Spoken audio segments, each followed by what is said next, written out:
Welcome to this Onward think tank event about the key government topic of levelling up. The title of the event is Levelling Up, Not Down, London's Role in Regional Economic Development. It is the key policy that the government was elected on after delivering Brexit last year, and we've got the Conservative Party have a whole range of northern MPs reflecting that priority. But what does it actually mean, levelling up? And critically, how do you do it without levelling down the wealthier parts of the country? When I was elected as MP for South Cambridgeshire, an affluent area, back in December, the first question I had from the TV studios was, levelling up, does that mean levelling down Cambridge? To which the answer was definitely no, but we need to tease out those issues. Why are there such big regional disparities in the UK? How much has resulted from government policy, and what can the government do about it? What do different regions have to learn from each other, and what do you have to learn from other countries? And also, is it purely just an economic issue, or are there other wider social issues about the regional disparities? I'm absolutely delighted to have with me a panel of four experts in these issues, three of which are actually northerners, I should say, and one southerner. Joined first by Steve Barclay, the Chief Secretary of the Treasury from Lancashire originally, but now the MP for North Cambridgeshire, and previously Brexit Secretary, who delivered Brexit and did himself out of the job at the time and is now responsible for public spending. Catherine Fletcher, MP for South Ribble, and a proud northerner, previously in business, good business background. Catherine McGuinness, who's chair of the Policy and Resources Committee for the City of London Corporation, who are generous sponsors to this event. Normally, I'd thank the sponsor for providing the wine and the sandwiches, but unfortunately, you have to provide your own now. And that obviously represents the voice of the City of London as a financial sector. And then Lizzie Burden, who's the economics reporter for the Telegraph and also a proud northerner. And Onward has been calling, as a think tank, has been calling for the levelling up agenda before anyone else really, and has done a lot of work on this. It's helped set up the levelling up task force on which Catherine Fletcher sits, and they've produced a lot of data about the regional disparities in the UK, showing that actually it's greater from an economic point of view than most other major developed countries. So without more ado, we're going to go and speak to Steve Barclay. Is going to speak first for a few minutes, roughly 5-10 minutes for each person, then Catherine Fletcher, then Catherine McGuinness and Lizzie Burden, and then we'll throw it open to questions and answers. So Steve, over to you. Well, thank you, Anthony. And you're right, Onward has been at the forefront of this debate. And once Brexit was done, levelling up really is the key strategic aim of the government. The Prime Minister, you will have heard many times say how talent is equally spread across the UK, but opportunity is not. And there still is a very strong sense that people in certain communities have to leave those communities to fulfil their full ambition. And we want to ensure that that opportunity is more widely dispersed and do so across the whole of the UK, because we are very much a UK government. Now, in your opening and in the work that Onward, Anthony, has done in recent years on this, you're right to draw out this question, well, does levelling up mean levelling down elsewhere? How does it apply across all areas? And I think in answering that question, there's two ways of approaching the levelling up objective. I think the first is through policy in terms of the industrial strategy. For example, our investment in research and development, a very big uplift announced by the Chancellor to 22 billion a year in the budget. Our commitment to net zero. So you saw, for example, in the July statement from the Plan for Jobs, the 30 million package, a number of infrastructure schemes, decarbonisation of public buildings, the jobs of the future, where we'll need to train people. And that very much connects with many of the business leaders that Catherine McGuinness liaises closely with, because the finance of the city is a key part of delivering on things such as our net zero commitments. But then there's another aspect, and Catherine, representing a seat in Lancashire, will appreciate this very strongly, which is around place. So what does levelling up mean for places such as South Ribble, Middlesbrough, Grimsby, and ensure that there is a place-based element. And that's why we've been looking at the Green Book review. It's why the Chancellor has said, alongside our comprehensive spending review, we will launch the National Infrastructure strategy. And we'll look at how we approach this strategic scoring of schemes rather than simply looking at the BCR alone. So making sure that the way we look at schemes gives voice to that wider place-based element of levelling up. So for areas like yours, Anthony, when you say, well, does it mean Cambridge loses out? Well, cities, I think the academic research is very clear. Cities are big drivers of regional growth, and we do have, with London, an imbalance between London and many other of our major cities, and it's right through things like High Speed 2 that we seek to update that. And of course, some of that R&D investment will go to the universities in Manchester, Birmingham, Leeds, and so forth. But it's also important that the levelling up agenda speaks to those other communities like the Middlesbroughs, the Stokes, the Grimsbys, and that's what we're looking at within the Treasury, so we get the balance between those two aspects. So that's the way we're approaching it. I probably won't speak too much at this stage, so we have a bit more time for questions. But in terms of our strategic objective, it is absolutely core. We, within the Treasury, are working very closely with the Department of Business, with MHCLG, in terms of how we approach the levelling up agenda. And it's that mix of the jobs of the future, which relies and are supported by our financial services sector, but it's also ensuring that where we're spending government money on our major infrastructure projects, there is a very strong place element to that. So we get that opportunity far more equally spread. And that's something that applies across the UK. So a good example, just to close with, would be on Freeports. You know, Freeports is innovative.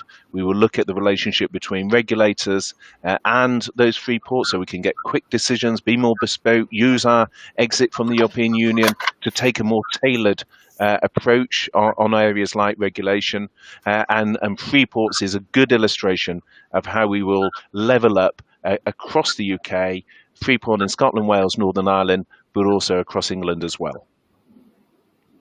Excellent. Thank you very much for that introductory overview. So, Catherine Fletcher, come to you from the view from South Ribble in Lancashire.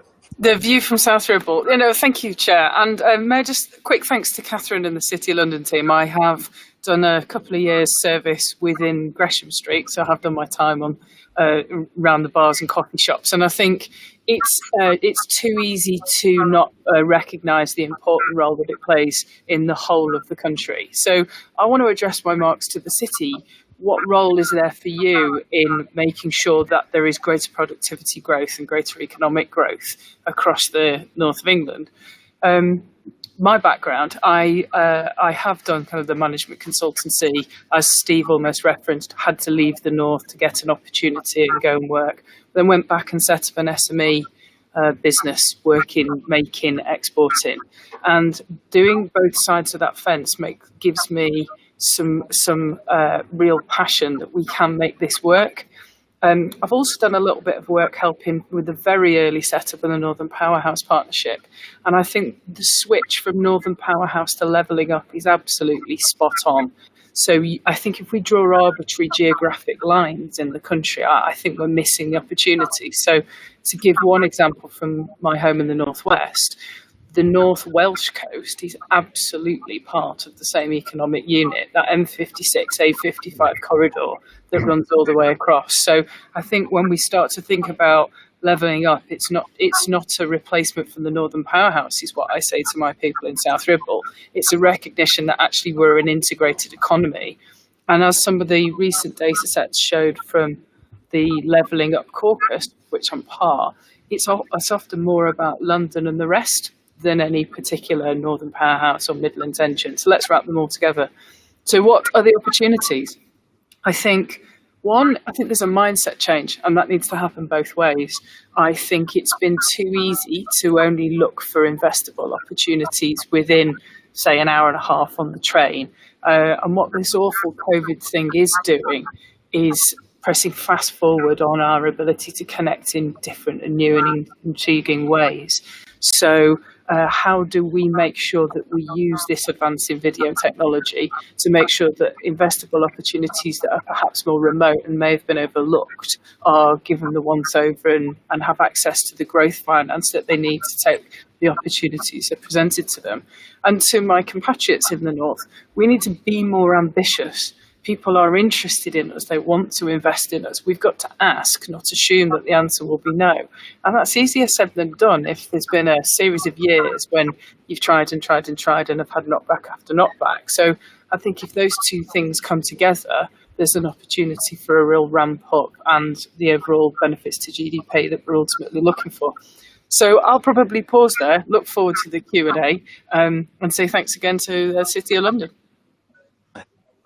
Thank you very much, Catherine. And I should say, for the people listening, do put your questions in. We'll be coming to them at the end. Now to Catherine McGuinness, City of London Corporation, representing the powerhouse of financial services in the capital. Great. Thank you very much, Anthony, and thank you very much, everybody, for joining us. And it's great to be doing this together with Onward, who I think are doing some really good work in this important space.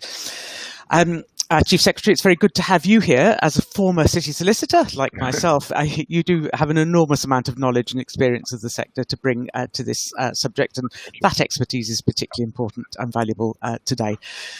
I think both the Chief Secretary and Catherine have made some very interesting points in their contributions, and I think it is absolutely clear that London, and particularly the big financial powerhouse that we represent, has an important role to play in this agenda.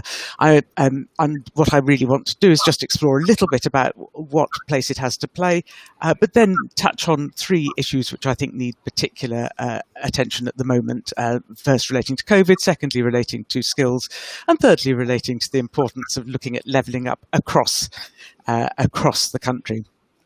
So, as you've heard, I'm Policy Chair of the City of London Corporation. That means I'm effectively the political leader of the organisation, which is a hybrid, really, between the local authority looking after the square mile itself, but also has a wider role across London and in relation to the financial and professional services sector, which carries our name. It's called the City because it started in our little square mile.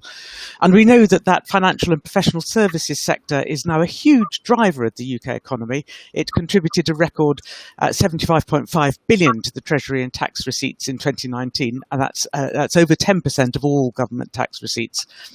And I think we also know that London's status as a global financial centre and its reputation as an excellent place to do business brings a huge amount into the UK economy, and indeed, I would suggest, brings success for elsewhere into the UK. But we really recognise that this sector and London has a part to play in bringing success to other areas of the country. And actually, we'd argue that the financial and professional services sector is particularly well placed to support the levelling up agenda because it is no longer based just in London. 2.3 million people work directly in the financial and professional services sector. That's just directly in it and not the supporting jobs. And 2/3 of those jobs are based outside London. It isn't just a London-based sector. We see not just outposts or major elements of the large firms around the UK, but we see small, agile companies around the UK, innovative companies, operating in the field of fintech or other supporting areas for the sector, and that is supported by the skilled populations that they find, the reduced overheads that they find, and the space to grow that they find outside London.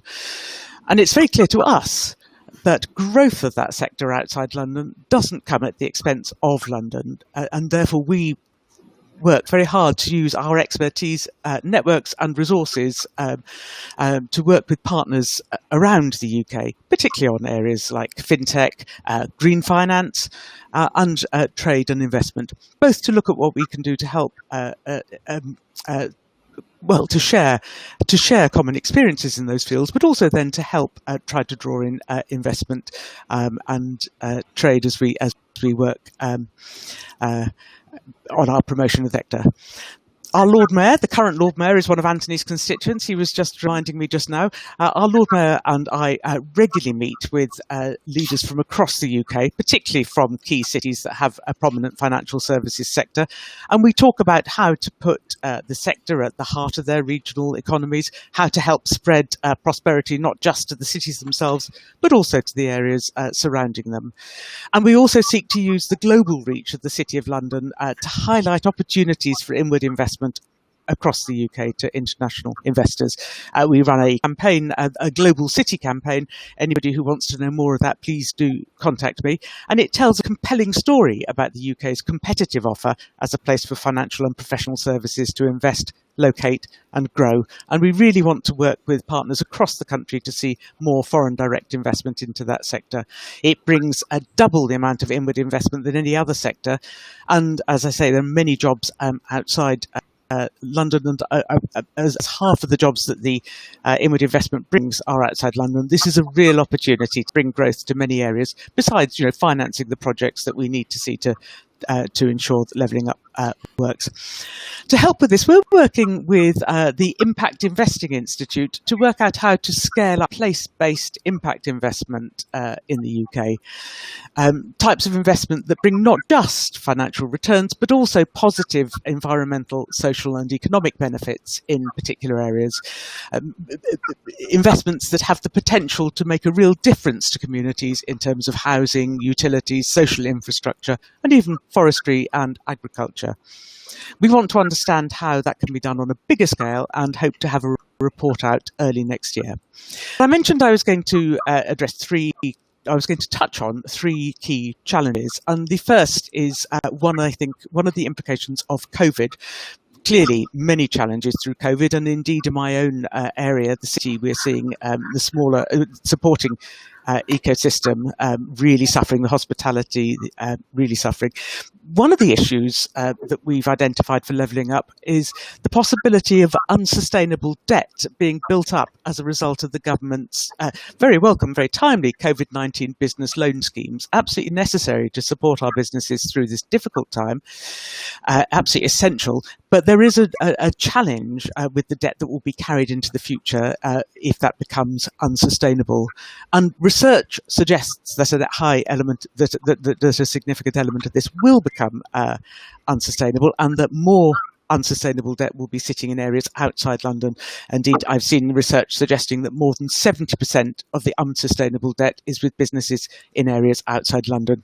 So whilst the Chancellor's latest announcements for business support are very welcome, we remain concerned that without a clear path for recapitalisation, there could be serious issues with unserviceable business debt to come, and following that, an impact on jobs. So that's my COVID point. Much more we could say on COVID, but that's it for me on that one. Then, of course, there is the skills challenge, and that's one of the aspects of the government's levelling up agenda that we've heard a bit more about in the last couple of weeks, with the Prime Minister announcing a lifetime skills guarantee to help people retrain and upskill. And in the financial professional services sector, there are many skills and high-value jobs that can be created. So we really welcome any moves to make sure that there is a good and consistent training provision. We've been working with the new Financial Services Skills Commission that was set up with Treasury support to increase the supply and diversity of talent in the sector. And improving socioeconomic diversity, especially at senior levels, is going to be another way of pursuing levelling up. So that's another key area. But finally, I just wanted to touch on the question of levelling up needing to touch the whole UK. And here I may touch on an area which is a little more controversial, because it's very simple to think of levelling up as being something that relates to the rest of the country and not London. But I think this needs to be a case of the whole UK. A report published by the Trust for London earlier this year highlighted that London continues to have the highest levels of poverty in the country. There are many areas of deprivation across London besides the areas of affluence, and those communities also need to benefit from levelling up. After all, London's population is larger than the population of the metropolitan areas and city areas of Birmingham, Manchester and Leeds put together. It is not surprising that it is an area with diversity, difference and challenges that need to be met. COVID-19 has been a huge shock to our economy and our way of life. As we look to recover, we need to do so in a way that builds back better, to use the phrase, not just for the environment, but also in terms of levelling up for communities across the country. We believe that London's and the UK's financial services sector has a fundamental role to play in this, and look forward to continuing to work with government and our partners across the UK to make sure that London's success can help bring success all over the UK. Thank you, Anthony. Yeah, well, thank you, Catherine, for that very full answer, mentioning a whole range of different points, which I'm sure we'll pick up in the Q&A. And then finally, last but not least, to Lizzie Burden, economics reporter at The Telegraph, and as I said at the beginning, a proud Northerner. What do you make of the levelling up agenda? Well, thanks very much, Anthony, and to Onward and the City of London for having me with you today. As you say, I am a proud Northerner, so levelling up is an issue that's close to my heart, and I fully believe that it should be at the top of the government's agenda. With the end of the Brexit transition period looming and the prospect of a massive spike in unemployment, and despite there having been 2 mini budgets and a series of government speeches, I am pretty disappointed that we still don't know exactly what the plan is for levelling up or how the results are going to be measured. But I am hopeful that clarity is in the pipeline, because we've got a series of major announcements on the horizon. And it's great to hear from Steve Barclay that the Chancellor will be setting out his plan beyond strategic objectives in more detail soon.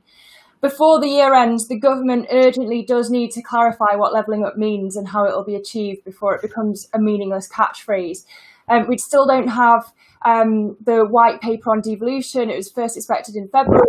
We still haven't got the Northern Powerhouse Growth Board, even though there was lots of hype about it months ago. So unpacking the problem of regional inequality a bit, it's important to note that geographic inequality in the UK isn't a new problem. The differences between regions go back decades, even centuries. I read yesterday that even in 1901, GDP in London was 34% higher than the national average. So the problem is so entrenched that getting levelling up done isn't going to happen in one parliament, which makes it even more important that the work starts now. It's also worth remembering that intra-regional inequality is worse than the inequalities between regions, even though left behind places do tend to be concentrated in big towns and cities outside London and the northeast and the southeast. As well as former industrial regions and coastal and isolated rural areas. So, as Catherine McGuinness said, it's not as simple as London and the southeast versus the rest of Britain.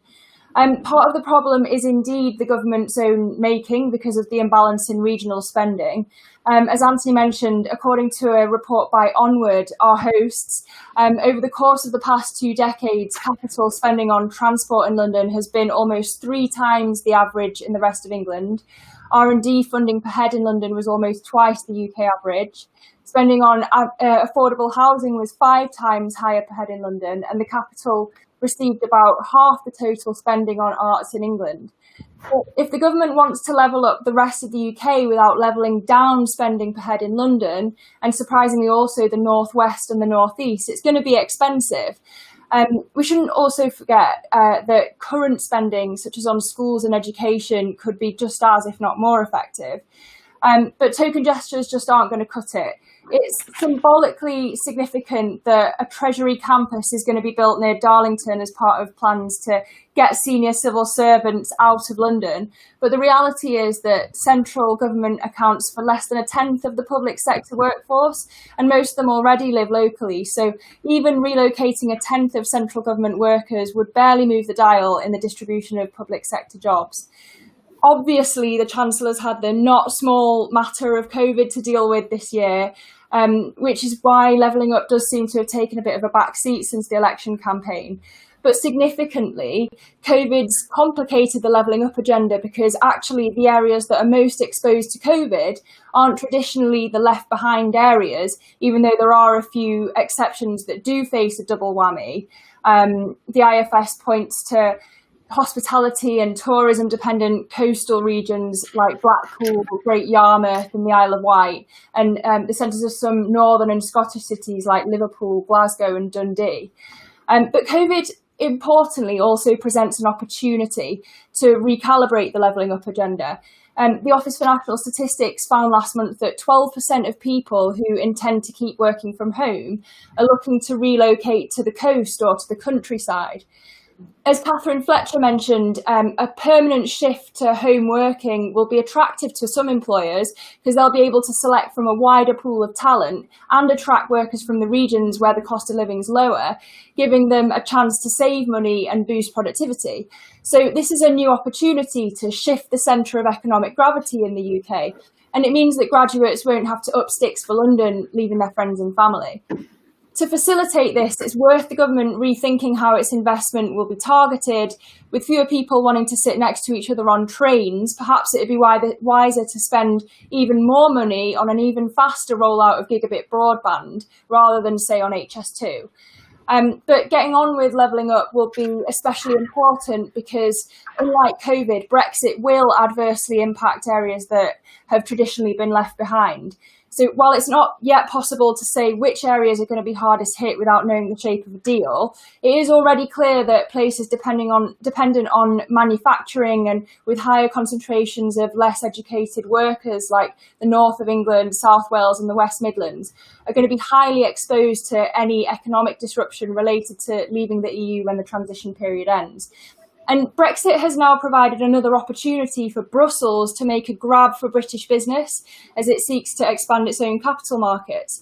So, as Catherine McGuinness mentioned, London can help by leveraging Britain's financial power through the financial markets in the City of London, which is exactly how Germany rebuilt its economy after the Second World War and how it levelled up its regions after the occupation of East Germany by lending to small businesses and investing in infrastructure development through a development bank, which is one of Onward's ideas.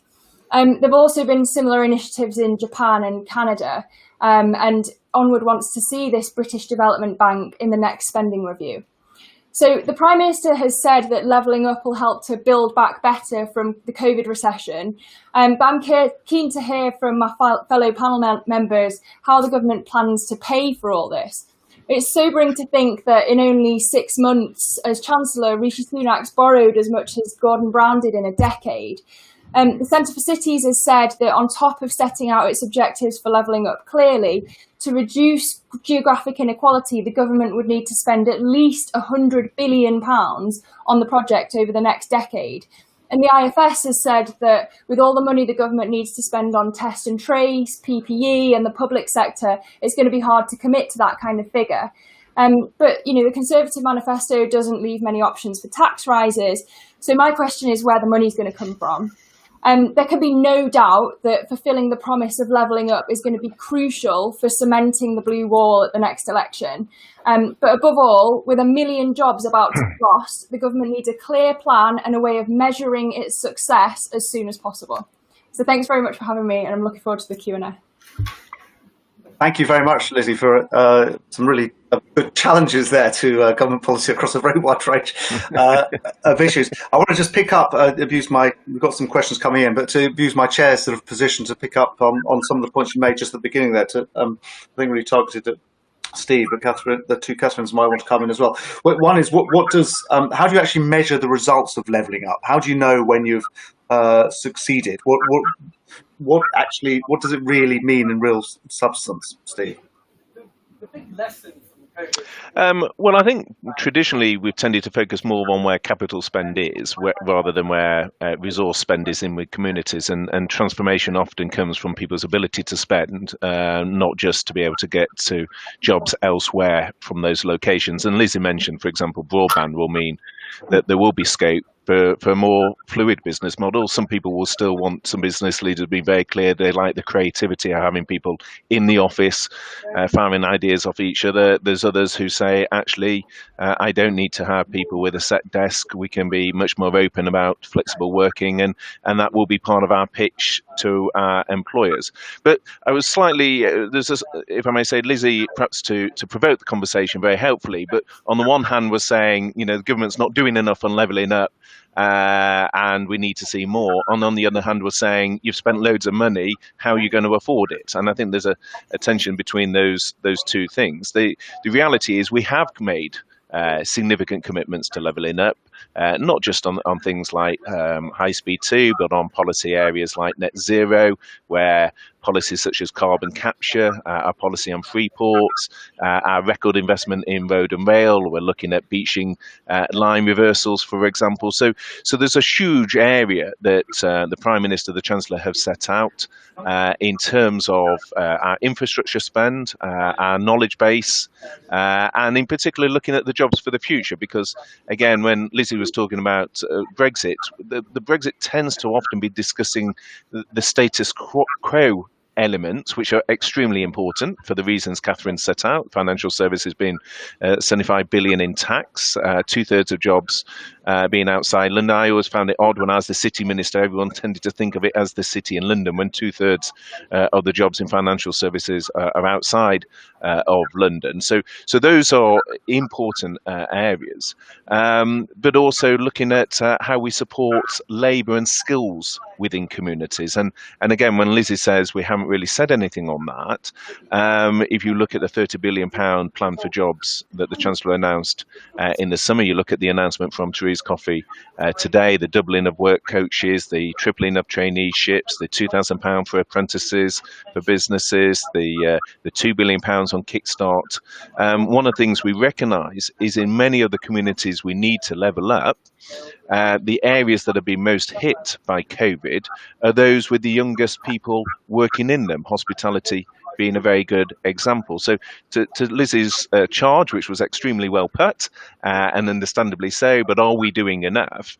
I think the point is what we want to avoid is not we want to mitigate as much as possible any job losses. We recognise we can't save every job, and very tragically that is the reality.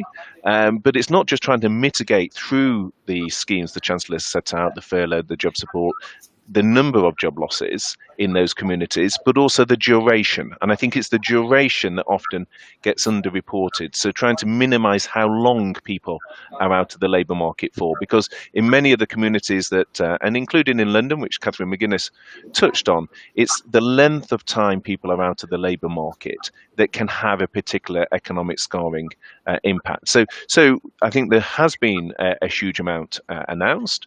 There's more to come. The Chancellor said last week the National Infrastructure Strategy, for example, which again speaks to some of Lizzie's challenge.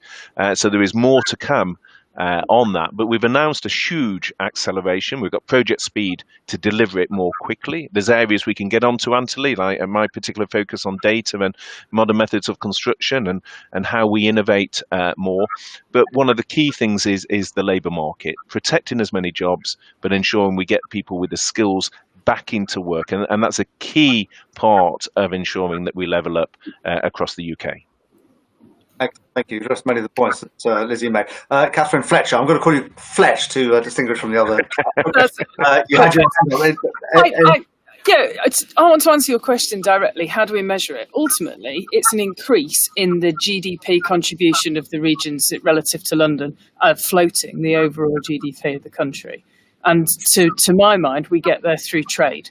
You know, the importance of the free trade deals that are being negotiated at the moment can't be underestimated. But then our ability, with all of the measures that Steve's laying out, to make access to that trade equitable across the regions. So that's ultimately a very, very big picture. And like Lizzie said, it won't be in one parliament, but increased GDP in the regions is the answer. Catherine McGuinness? Thanks very much. And yes, and I would just throw in my ha'porth and say that it's a question also of having good quality jobs for people, reducing the poverty levels and ensuring that everybody has, housing and opportunity to develop their innovative ideas, to set up their businesses, to grow. I think there is a bit of a tide here, and the reason I mentioned impact investing at the beginning, I think there is something of a tide here that we should be jumping on, sailing with, whatever, surfing on, and that is the interest in focusing more on investments with purpose, investments that don't just carry a financial return but do achieve more, whether it's in terms of something environmental, whether it's some of the green projects we see around the country, whether it is more place-based. So I think that is something we should be looking at, because to attract investment in, unless you're providing aid or whatever, to attract investment in, you have to have something investable for people to put their money into, and that is going to be one of the challenges. How do we spread investment that we can attract through the City of London around the UK? Great, thank you. Lizzie, do you want to come back to any of the points? So to Steve, I appreciate there's been so much spending on COVID, and this is exactly my point. It's spending on COVID. So my worry is that there won't be enough room to spend even more on levelling up, which is what is needed to make a success of it. And we've had all of these announcements, but the problem is levelling up is in danger of meaning everything and nothing. It would be good to know the yardstick that levelling up is going to be measured by, so we can know whether it's successful or not. And to Catherine's point, if it's purely about GDP, are we not going to, consider measures like well-being? I mean, I feel like the government would be more creative in going beyond GDP and how it measures the success of levelling up. We don't know. They haven't said exactly how it's going to be measured. But I would really strongly agree with Catherine Fletcher on the point about trade deals and the importance of trade deals and the opportunities that I think Liz Truss has stressed plenty and enthusiastically. For example, in the New Zealand deal, there are loads of opportunities for pharmaceutical exports from the east of England and from the northeast and Yorkshire and the Humber to New Zealand to be increased through a trade deal. But at the same time, the impact assessments show that certain regions could lose out through the trade deals. So Northern Ireland, for example, again in the New Zealand potential FTA, could see output decrease relative to the baseline. So it's not like their output will shrink, but it won't grow as fast as other regions potentially as a result of the New Zealand trade deal. So trade policy, I completely agree, is a really important part of the levelling up agenda. Okay, thank you. We've got questions coming in, but before we do submit more questions, I said to those listening, and before we come to them, I have one specific question to Steve on a point you raised in your opening remarks about the Green Book, which is obviously the book, the guidelines the Treasury uses to assess public spending and in particular investments. And you said it's not just about cost-benefit ratio, but also about place. And I was wondering, how do you actually measure place? And doesn't that ultimately make it a political decision? That's one of the criticisms that some people have made, that you're politicising public spending. Well, I mean, in some ways, Anthony, it speaks to some of the challenge that Lizzie is posing as to, firstly, has the spending been on health as opposed to the economy? And then secondly, Catherine's point as to how one measures that. And to take the first one point, I wouldn't see it as healthy economy because, for example, schemes like the furlough, which have come at significant cost, they have been a response to the COVID pandemic, but it's been about retaining what is most valuable to businesses, which is their talent. And it's therefore about retaining that labour link so that the staff can bounce back. And we've seen that from a peak of about 8.9 million on furlough. More than half of those have now come back into their jobs, and that enables those businesses then to recover quickly. So it is a health spend, but very much with an economic purpose. We will be saying more, obviously, on the Green Book as we move towards the CSR, but to some extent it speaks to some of the points Catherine McGuinness has also been raising. So on the point of well-being that Catherine particularly raised, one can look, for example, at New Zealand, where they're doing some innovative work around not just what is the economic benefit, but what is the quality of life benefit, whether that might be on air quality, you could measure health. So to give a practical example, if you built a stadium a sports stadium, you could measure economic benefit. But what Catherine's, I think, referring to is you would also say, well, if you took a piece of derelict land and then turned that into a green space, what are the other benefits of that? So there's different ways of measuring these things. I think the wider point is that there's a sense, and I think this is a message, Anthony, I hear from many of my parliamentary colleagues, that often the same areas repeatedly lose out of investment, and so there's a cumulative impact rather than looking at individual schemes. So you could have the South Ribble that came second in 10 bids for funding, which then means of those 10 schemes, it hasn't had any funding. And the point, therefore, is to look in the round to say, what are the things that areas need for opportunity? What is the government portfolio? Where is it that, to speak to the GDP point, spend can be most effective?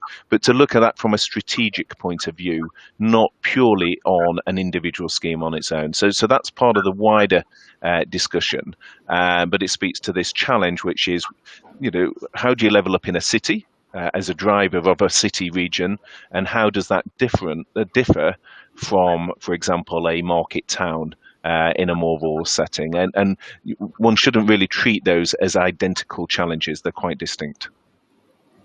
Okay, thank you. We're going to come to a couple of questions from participants. I'm going to put a couple of them together. So, and this is really to everyone who wants to answer. So from Charlie Jarrett says, London sends the UK £650 million per week net. Isn't this a bit of a disincentive for other regions' economic growth? I mean, it's certainly true that London is a massive tech exporter to the rest of the country. And then Roy Molson says, is levelling up the wrong term? Should we use an expression like spreading the wealth? This would encourage more acceptance. Levelling up suggests they're down, others are level down. So who'd like to take that up? Can I take the levelling up one? I'll be brief. Yeah. I think I understand what you're saying, but spread the wealth, if you come from my tradition and background, is somebody being charitable and offering me a donation to improve my state of being. Levelling up is proud Northerners doing it for themselves with a little bit of a lift, and I think it's quite important to make sure that we recognise the skills that are in the regions. We want a fishing rod, not a fish. Yeah, excellent. Catherine McGinn. Yes, and I was simply going to say that spreading suggests spreading something thinly across the place, and actually what we want is that we're all going to grow, levelling up, for the country, not something that we're going to have to scrape across. Yep. And Steve, the question of the London's tax export, you're responsible for spending across the entire UK, but London does export a huge amount of money to the rest of the country. Isn't that already levelling up, and won't that end up stopping happening if we do level up? Well, London does, so does the Eastern region where you and I, Anthony, represent. But the point is Catherine's one, which is it's about unlocking talent. We know the talent is there. We need to ensure that there's a fair crack of the whip and that there's a bed of opportunity. And that's the challenge as a Northerner myself that I want to drive through within government. And part of that also speaks to Catherine's point of one of the risks here is you spread your jam too thinly.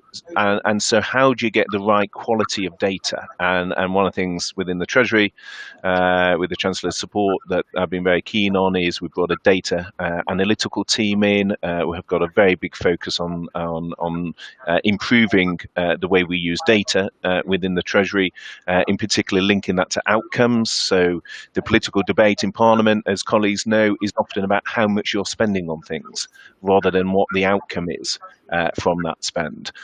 So we've got a huge amount of work going on within the Treasury on that, particularly around improving our data analytics and quality, working with cutting edge software firms to deliver that. And that will allow us to be much more targeted, because I think, Catherine McGuinness's point of view is you don't want to spread the jam so thinly in an untargeted way that is then not effective. And so let's use technology, let's use data, link it to outcomes. But to Catherine Fletcher's point, the talent is there. I think everyone recognises that, and the real opportunity there is to lift that to the level of GDP of our more successful areas. And we know historically there is a bigger imbalance in the UK than elsewhere. So it's not that everywhere will necessarily hit the same level of productivity, but we know there's scope for improvement. A couple of other questions. So again, bring them together. These are just very specific points, so we've touched on some of it. But London has 3 times the amount of infrastructure investment per head than in the North, West and East Midlands. How can the government reverse this inequality of funding? And another question, and I think Lizzie Burden touched on this point, around 50% of public funding for the arts is within London. How can that be addressed in the post-COVID UK?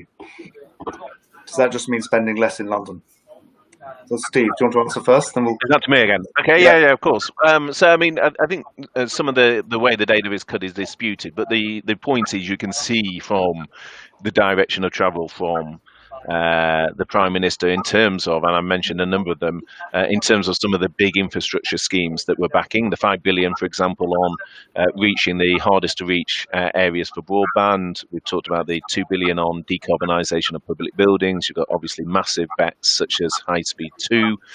We've got a big agenda on shifting headcount, civil service and arm's length body headcount out of London elsewhere. And again, there, when Lizzie said, well, it's only a relatively small percentage, therefore it won't be significant, I would disagree with that point, because it's not just the number of people that are then working outside. It's the fact that you can then attract a more diverse talent pool. You bring different personalities into the civil service, different backgrounds into the civil service. And as a Conservative, I believe in a meritocracy, I believe in diversity, and I don't want to have a purely London-centric or an excessively London-centric set of decision makers. I think for the senior civil service, it's a healthy thing to have that diversity, not just of gender and backgrounds and education, but also of place. And I think that's a good thing. And I think, therefore, it's not, as I say, just about the number, although we do want to have a shift, but it's also about bringing in new people, new mindsets, because I think that in turn will lead to better decision making. Thank you. Okay, Catherine McGuinness first, then Catherine Fletcher, then Lizzie. So, Catherine, had a massive amount of investment in London compared to other parts of the country, many multiples. How do we change that? So what I would say, first of all, is that we need to remember that we're talking about a whole UK approach, and I would say that London has its needs too. And for example, let's take, and I'm not saying that we shouldn't be spending more money, and I think we absolutely should be putting in more infrastructure around the UK. But if we do that at the expense of London infrastructure, then that will really cut the contribution that London can make to the rest of the economy. Take TfL, for example. It's absolutely a sort of arterial for London. We are absolutely dependent on it as we are for water or air. We need a sensible settlement for transport for London, which enables it to carry on functioning, so that the central activity zone can keep doing its work for the rest of the UK. We've spoken about tax generally. I mean, we're also huge contributors to the business rates pool that gets shared around the rest of the country. How that will continue after this COVID crisis is a challenge, and I would say that the central activity zone in the middle of London is particularly challenged at the moment, and that's important because that's where the highest percentage of rates are generated. That's where we have some of the centre of the arts and creativity, the creative industries that actually attract rather like the financial services, they attract interest for the rest of the UK as well. So it isn't a simple equation here. I absolutely agree we need more infrastructure elsewhere, but let's make sure London's needs get met too, so that London can carry on playing its part. Thanks. Catherine Fletcher, you're on the Levelling Up Task Force. How would you, with investment spending 3 times higher in London than other parts of the country, and half of art spending in the whole UK in London, how would you level that up? Were you speaking to the daughter of a civil engineer who actually did a little bit of infrastructure building herself on the Thirlwall Viaduct job? So maybe a biased source. Let me step away from my personal knowledge. One of the other questions you just said was about the arts. And Catherine's a fantastic proponent of London, and what she says has a lot of merit. But London's successful because it's a huge honeypot. It draws lots of things in. And I would like to see us making sure that we are not just giving jam for everybody in a thin layer, but providing seed funding for honeypots, for example, in the arts. So you've got the BBC in Manchester, you've got Channel 4 in Leeds. there is a very strong argument to put a railway line between those two that's as quick as the central line, because the distance is pretty much the same length as the central line. And there you can create a honeypot effect for the arts that can work in concert with London. So do I think you do that just as a one-off? No. I see London and its expertise and skills and its big honeypot as a leading light, connecting with other regional honeypots in different sectors. So I think the answer is you can invest in the regions and it will still benefit London. And ultimately, the amount of money we have to spend is based on the success of our economy, how much we trade, what revenues we can generate. So it's not a zero-sum game. If we are investing to generate revenues, which then come back in and we can reinvest, as Catherine referred to, that rising tide in the harbour can float the ships nearest to the big dock and the ships furthest away. Thank you. And Lizzie, you raised this point in your opening challenges about 50% of UK art spending being in London and three times as much infrastructure spending in London than elsewhere. How do you think the government could rebalance that?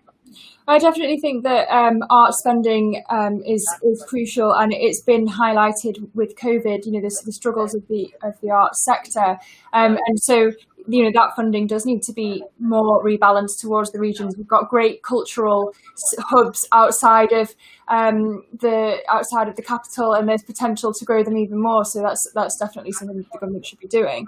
I wanted to come back to the investment point. Bank of England data shows that a quarter of SME loans are lent in London, but that compares to 2.8% in the northeast. And Onward, our hosts, have argued, as I mentioned, for a British development bank. It's not my idea, it's their idea, but they would have equity shares given to the devolved administrations and power to raise regional development bonds. And they want that to be announced in the next spending review. So that's one way of spreading out the investment. And finally, to the point about the name of levelling up, some people say that we shouldn't call it levelling up because that implies levelling down in other parts. I don't care what we call it, or if we call it, spreading the wealth. We need to get on with it. It's not a new idea. It's just something that definitely needs to be done soon because of all the other things that are going on. It's going to help. I think that's the main point from today, is how crucial levelling up is. Thank you. And you keep the questions coming. So we've may I just dive in on that point that Lizzie's just made about SME investment? I think I touched on it in my opening remarks. That's absolutely crucial. Getting access to growth finance, really good ideas, stalling at the point where they go from kind of growth, proof of concept to scale. And that involves people with, and I think the British Business Bank role is unheralded here. There's a role for those experts in both business banking and corporate banking and in funds, large and various, to make an effort to get on a train and go and look at those ideas. And there's an exercise beholden to those of us in the regions to not assume that they won't give us the cash, which is what's going on at the moment. And I think if you can inject cash in areas that have historically not had it, you will see the benefit and you will see an improvement in growth. The only thing I would slightly pick up with Lizzie is the idea of regional funding pots. Because if you have a business in, let's pick Glossop in the High Peak, which to you is what, a 40-minute drive from where you're from? Technically, it's part of the East Midlands, but its manufacturing capability would probably be in Yorkshire. Its workforce would come from the northwest, and given the connectivity, arguably the North Wales as well. How do you invest in that business with a regional growth fund? I think we need to be making sure that we don't create false incentives. But the point more broadly, I agree with. I've always been slightly sceptical of regional growth funds as well. Catherine McGuinness, you want to? Yes, I wanted to come in very quickly on the growth capital point as well, because I think it's absolutely vital that we look at how we get capital out to our SMEs and entrepreneurs and so on. But I don't think it's as simple as getting on a train and looking at the opportunities. I think we do need to make sure we've got the right institutions to help get that money out and the right instruments. And this is an area, besides the recapitalisation challenge that I mentioned earlier, where I think the financial services sector would be very keen to enter into the debate with Treasury, and we have already made some suggestions, and I think would be keen to explore further what can be done to ensure that we can get that growth capital out there. On this point that the others have raised, making sure that SMEs get the investment funding they want. I'm certainly sure that the venture capital industry in the UK is very, very heavily centred around London, and there's a bit in Manchester, but it's overwhelmingly there. How do you ensure that businesses in the rest of the country can get access to capital to grow? To me, Anthony? Yeah, sure. Yeah. Well, I think that fits in with some of the wider trends as part of our exit from the EU, as to we look at some of the programs that come back, what flexibilities will we have, how do we use those? Some of it touches on, as others have said, the comprehensive spending review, which won't pre-announce now, but obviously we'll look at these things as part of that discussion. But I think it speaks to that the wider point, which is how do we get the investment in to the areas with the greatest growth potential, and do it in a way that targets that. So Catherine's example is a very good one in terms of taking something that's targeted at building a cluster of expertise rather than simply trying to do all things in all areas, which spreads the jam too thinly. So there clearly are opportunities, and that's what we're working with colleagues on. Okay, thank you. We've got a question here from Nigel Bedford, which actually touches on a point that Lizzie Burden made right at the very beginning when she said the local governance white paper has been delayed. I don't know if that's true, but it certainly hasn't come out yet. So Nigel Bedford asked, what three key things would or could the government provide to support regionalisation? I think this is an important issue in the sense that we obviously in the UK, we do have a very centralised state. When I was in charge of economic and business policy in London under Boris Johnson's first term as Mayor of London, I was quite surprised how few powers the Mayor of London actually had. Everyone saw him as all powerful, but actually there were very, very few levers. And we raised something like only 5% of our own taxation was raised within London, and the rest was basically provided by central government. And if the Mayor of London, the supposedly all powerful figure, ever wanted to spend like £20 million or something, you'd have to go to the Treasury to ask for it. How important is this issue of regional powers and regionalisation to help sort of empower other areas of the country to develop economically? Would people like to see that? I think you've got to tease. This is why I made the comments I did at the start about the distinction between the role of our major cities and the imbalance with London and how they're drivers of growth across a city region, with the distinction which I suspect Catherine wouldn't say Andy Burnham speaks for her constituency. And so sometimes we talk of, say, Manchester for the Northwest, whereas coming from Lancashire, that is not how many colleagues in Lancashire would see it. So I think there's a distinction. If I take our own county, Anthony, there's a massive difference between Cambridge and your constituency and my constituency in the Fens on many levels. So I think that the point is we recognise that between our major cities there is a big gap. Lizzie mentioned at the start that's of historic proportions, but we recognise there's a big opportunity in closing that gap and levelling that up. But also, one can't replace what we do with a metropolitan city for the region as a whole, and so we then need to look at areas like Catherine's at what their needs are distinct from what is needed in a metropolitan city. Yeah. Catherine Fletcher, on this point about regionalisation, do you think that areas of the country need more powers to help them develop economically, or is it all what the centre can give them? I think there's two things. Yes, I think Steve is absolutely spot on that just putting a region with a couple of big cities in it and suggesting that the cities are going to act unilaterally in the interests of the whole patch, I think is a challenge. What I think that highlights is the diversity of thought. So a big problem with our centralisation at the moment is it's too easy for people to just get stuck in thought channels that self-reinforce because there isn't a different view of the world in there. And I think the role of regionalisation is to make sure that people are challenging and doing things from a different perspective, speaking from different voices. And the idea that people in a patch know what's in their best interest, I think is one that's thousands of years old and remains true. The challenge we have, and I'm going to be quite challenging of my northern compatriots here, is that sometimes it's quite easy for the north of England to all fall out with each other. And we have to own a little, I'm quite happy to make a series of jokes about how the white rose counties are all awful. It's the War of the Roses all over again. Yeah, there is some truth in it. And so we need to really up our game when it comes to regionalisation to make sure that we're not all kind of fighting like it's the Premier League. Let's leave that kind of tribal warfare to the football pitch and start to think about how similar Leyland is to Skipton versus how similar Manchester is to Leeds. Does that make sense? Yeah, no, definitely. So, Lizzie, you raised it in your opening remarks, issue about the local government white paper being apparently delayed.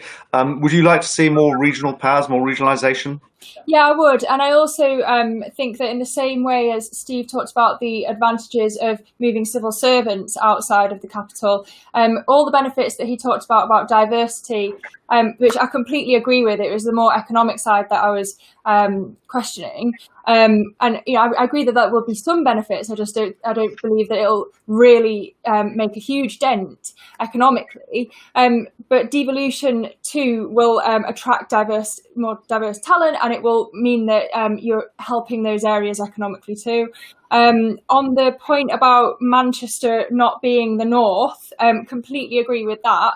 I visited Workington soon after the election, and they were very, very frustrated that the north seemed to end much further south than them. And I think it's a great thing with levelling up that it isn't restricted in the terminology, if we're coming back to that. And it is really important to focus on those areas that really are the north of much further north in England. And one last thing that Steve touched on that I really do agree with is the role of free ports. That's I think we need to discuss more, particularly after COVID with the impact on freight. Free ports are going to be even more important for port survival. I went to Immingham Port, which is part of the Humber's bid for free port status, and talking about investment. They're arguing that would help attract investment to their area, which would then benefit the wider area. So it's not just about prosperity. Talking to the ferry operator there, DFDS, they were saying that it's actually even more about survival. So I think that we should talk more about free ports as part of this. Catherine, how do you think that local government reform and powers to the regions is part of the levelling up agenda, or? This, Catherine, I think devolution is really important. I think devolution is really important. I would again say London too. We've just heard about the Mayor of London's powers, but yeah, I think devolution, and then looking at how we can foster partnerships, better partnerships, whether it's between cities, whether it's actually with the private sector. I do think that's really important. So I think, yeah. We've got a couple of questions. We've got 9 minutes left. I'm going to ask for your sort of closing comments as well. We've got a couple of questions which are sort of related. So one, Roy Molson asks, if you're looking to create a London all over the UK, surely this will inevitably have a knock-on effect to London. Are we trying to create a UK-wide London? So Chris L asks, I don't know if that's Chris Leslie, presumably not, would targeted investment to make specific areas specialist hubs be better than trying to replicate London diversity, create new wealth, not spread existing wealth? So both related about whether we're trying to really just spread London over the rest of the country or create new hubs of excellence. Who would like to pick up on that point? Steve, I think I don't want to be London. I want to be a northerner. I have the space and the spanners and the industrial heritage to make amazing things. And London has lots of qualities, but it doesn't have space and spanners and a huge cultural tradition in the pride of making brilliant stuff. What is happening at the moment is that London and the people that and the specialist high advanced manufacturing, etc., is staying a bit too much in London. So how do we create a series of plots where we take advantage of our strengths, coastline, space, water? If you want to buy some of our water in a few years, the south of England, let us know. That might be an interesting revenue stream. I say slightly, I'm only teasing, but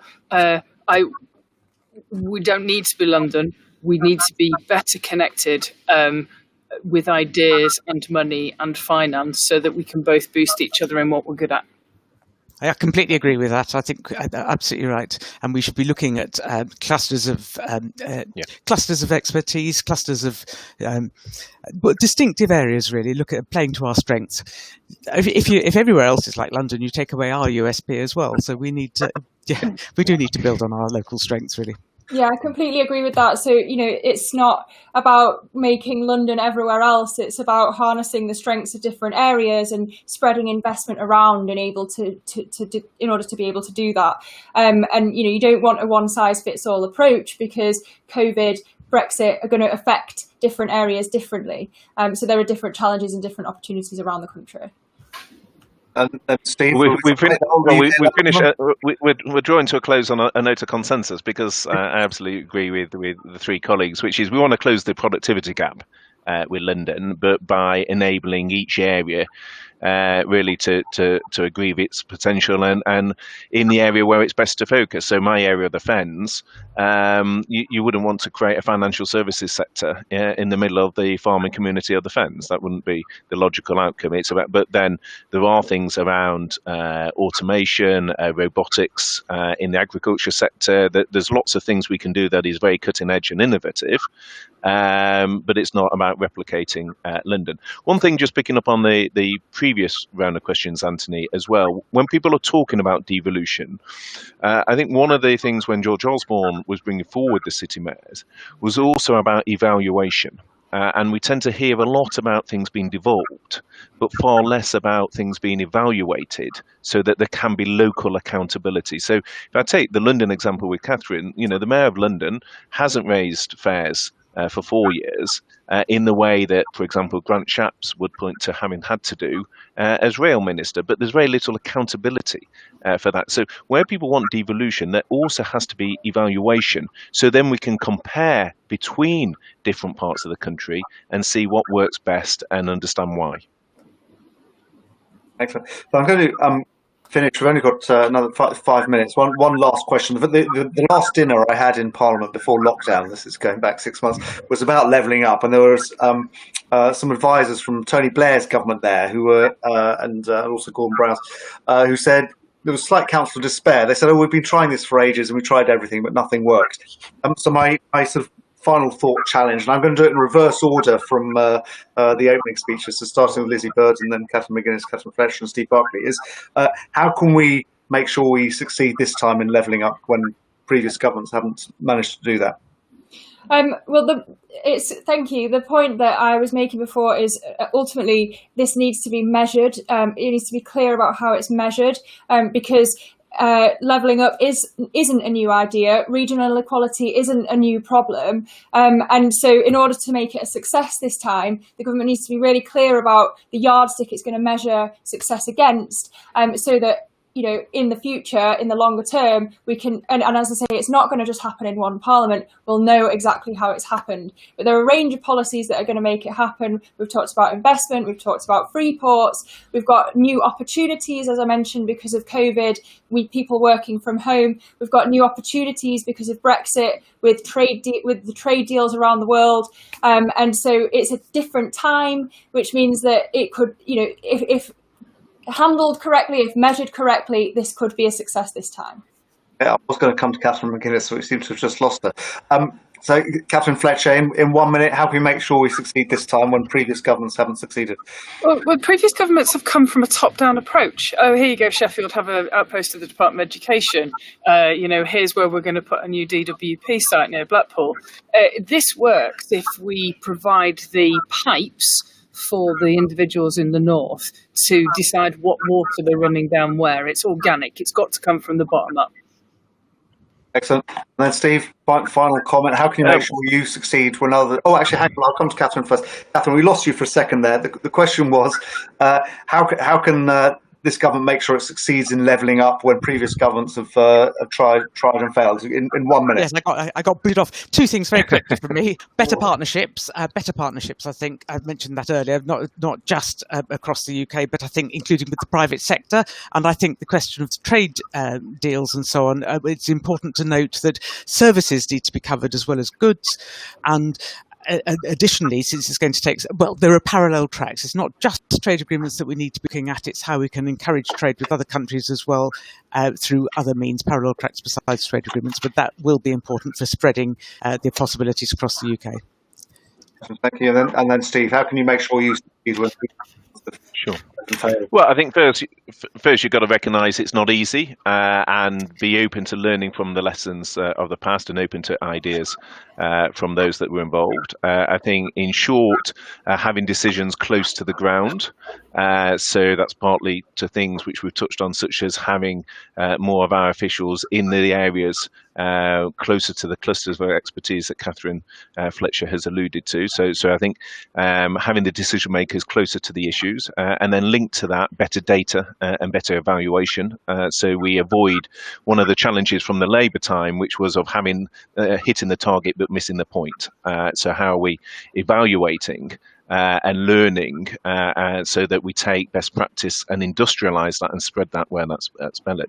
Sometimes I look at some sectors like the Department of Health, which tends to do lots and lots of pilots, but doesn't actually then scale up the things that work. So what are the things that work? What's applicable to the local area? Have a more diverse talent pool, but evaluate rigorously what we're doing.